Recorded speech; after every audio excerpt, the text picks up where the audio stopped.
Dear students, today we will learn some more type of fractions. Decimal fractions. As the word deci means 1/10, so all the fractions whose denominator is 10, 100, 1000 or any other multiple of 10, then they are called decimal fraction. For example, 3 by 10, 13 by 100, 17 by 1000 and so on. The next type is vulgar fraction. It is just opposite of decimal fraction.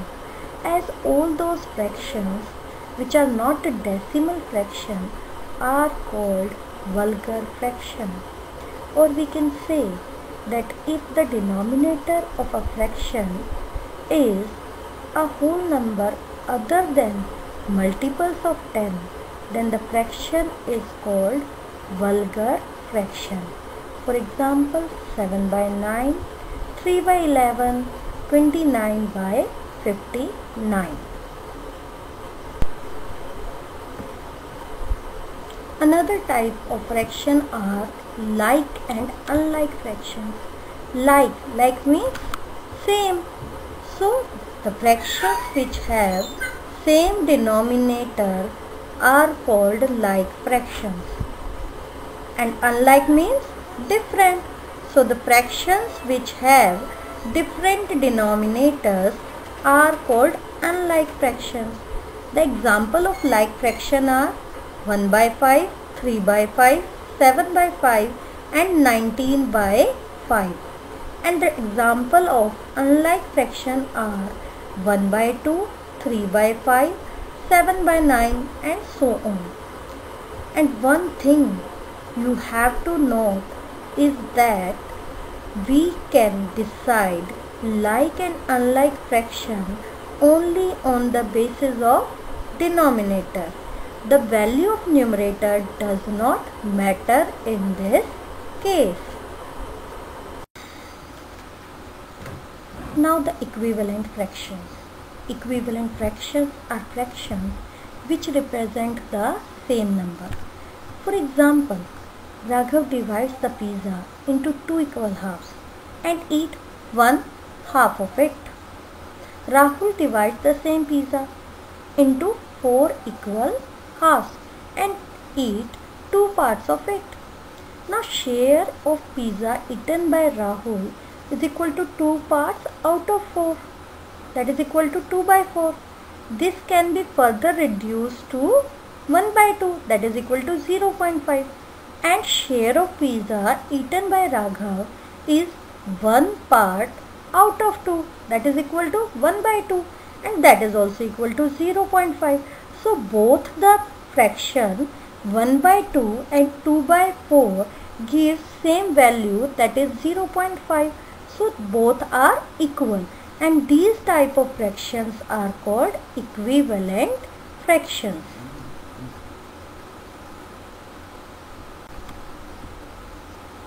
Now I will tell you how to find equivalent fractions. In order to make equivalent fraction, we have to multiply both the numerator and the denominator by the same number.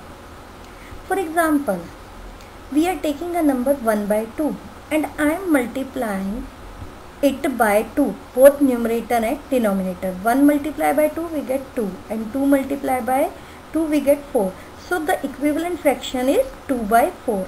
Again I will multiply numerator and denominator of 2 by 4 by 2 and I will get 4 by 8.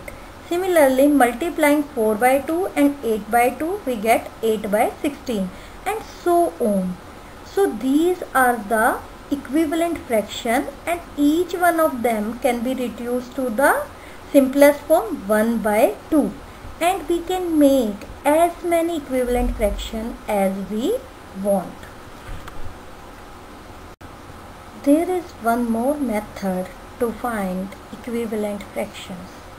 Here we find equivalent fraction by dividing numerator and denominator by the same number. But here we have to note one thing, that the number which we are choosing to divide both numerator and denominator should perfectly divide them. For that we need to find the HCF of numerator and denominator. Or we have to search out a number which will be dividing both numerator and denominator. Let me tell you with an example. We are having a fraction as 54 by 108. Clearly both are even numbers, so they are divisible by 2. Dividing both numerator and denominator by 2, we get 27 by 54, which is equivalent to 54 by 108. Now 27 and 54, if we find the sum of the digits, it is equal to 9. So both the numbers are divisible by 3. So dividing 27 by 3 we get 9, and dividing 54 by 3 we get 18. So our next equivalent fraction is 9 by 18. Now this number is also divisible by 3. So dividing 9 by 3 and 18 by 3 we get 3 by 6, which is again equal to 1 by 2. So we are able to find equivalent fraction of 54 by 108 by dividing, and these fractions can be reduced to the simplest form 1 by 2.